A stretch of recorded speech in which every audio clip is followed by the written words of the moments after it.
రమ్యశ్రీ ఎవరు? పక్కింటి ఆంటీ. ఆవిడ నంబర్ మీ మొబైల్లో ఎందుకుంది? బట్టలు ఆడడానికి వెళ్ళినప్పుడు పరిచయం అయింది. నంబర్ ఎందుకు తీసుకున్నావు? వడేలాలు పెట్టడానికి వచ్చినప్పుడు కాల్ చేస్తానంది. కాకులు రాకుండా చూడమని చెప్పింది. రవణమ్మ, శ్రీలక్ష్మి, ముత్యాలు, చిన్న సరోజ వీళ్ళంతా ఎవరు? రమణమ్మ కూరగాయల షాపు, శ్రీలక్ష్మి రేషన్ షాపు, ముత్యాలు చేపలు అమ్మిద్ది, చిన్న సరోజ కిందిట్లో పని మనిషి. నువ్వు లేనప్పుడు చెప్తే వచ్చి ఇల్లు క్లీన్ చేస్తా అని చెప్పింది.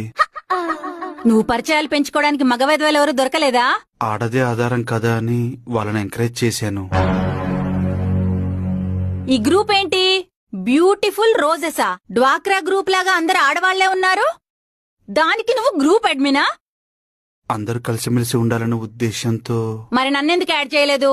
తులసివనంలో గంజాయి మొక్కేందుకని. ఆ